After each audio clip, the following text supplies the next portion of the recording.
Hey hi, how to talk to anyone episode number 11. இன்னைக்கு நம்ம பார்க்க போற ஒரு டெக்னிக் நம்ம கான்வர்சேஷன்ல ஒரு சாம் ஆட் பண்ணக்கூடியது. அது என்னதுன்னா தேங்க்யூங்கிற வார்த்தை. இது ஒரு ரொட்டீன் வேர்டா தெரியலாம், பட் இதுக்குள்ள ஒரு லைஃப் சேஞ்சிங் சீக்ரெட்டே இருக்கு. என்ன அதை நம்ம மிஸ் பண்ணக்கூடிய சான்ஸ் தான் ரொம்ப அதிகமா இருக்கு. இன்னைக்கு அதை பத்தி தான் பார்க்க போறோம். ஃபார் எக்ஸாம்பிள், நீங்க சேலத்துல ஒரு ஸ்டால்ல நியூஸ் பேப்பர் வாங்குறீங்க, அமௌண்ட் கொடுத்துட்டு சேஞ்ச் அவங்க கொடுக்குறாங்க. இந்த இடத்துல நீங்க தேங்க்யூன்னு சொல்றீங்க, தட்ஸ் ஃபைன். அதே நீங்க ஒரு கார்மெண்ட்ஸ் அல்லது ஏதோ ஒரு ஸ்டோர் வச்சிருக்கீங்க, அங்க 10,000 15,000 ஒருத்தர் பர்ச்சேஸ் பண்றாரு, அந்த இடத்துல நீங்க தேங்க்யூ சொன்னீங்கன்னா அது சேம் வேர்டு தான், ஆனா அங்கேயும் எங்கேயும் வெவ்வேறு கான்டெக்ட். இந்த இடத்துல எப்படி சொல்றேன்னா அதோட ரீசனையும் சேர்த்து சொல்றது. Example, thank you for trusting our brand அல்லது தேங்க்யூ ஃபார் பர்ச்சேசிங் வித். இந்த மாதிரி வெறுமனே தேங்க்யூன்னு சொல்லாம அதோட ரீசனையும் சேர்த்து சொல்றது.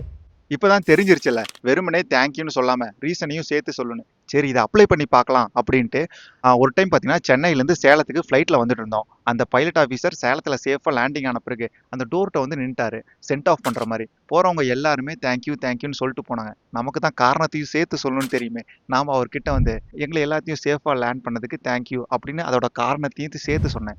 அவர் ஃபேஸில் பார்த்தீங்கன்னா ஒரு ஷாக்கு, அதோட ஸ்மைலும் இருந்துச்சு. அவர் என்ன சொன்னார்னா, எங்களோட சேர்ந்து பறந்ததுக்கு ரொம்ப நன்றி அப்படின்னாரு. இந்த கான்வர்சேஷன்ல என்னதுன்னா ஒரு எமோஷனல் இம்பாக்ட் கிரியேட் ஆகுது. நாம ஒரு நல்ல கம்யூனிகேட்டர் மாதிரி அவருக்கு தெரிய ஆரம்பிக்கிறோம். ஸோ நெக்ஸ்ட் டைம் நீங்க யார்ட்டையோ பேசும்போது வெறும் தேங்க்யூன்னு மட்டும் சொல்லாதீங்க, அதோட ரீசனையும் சேர்த்து சொல்லிருங்க. அப்புறம் நான் உங்களுக்கு ஒன்று சொல்லி ஆகணும்.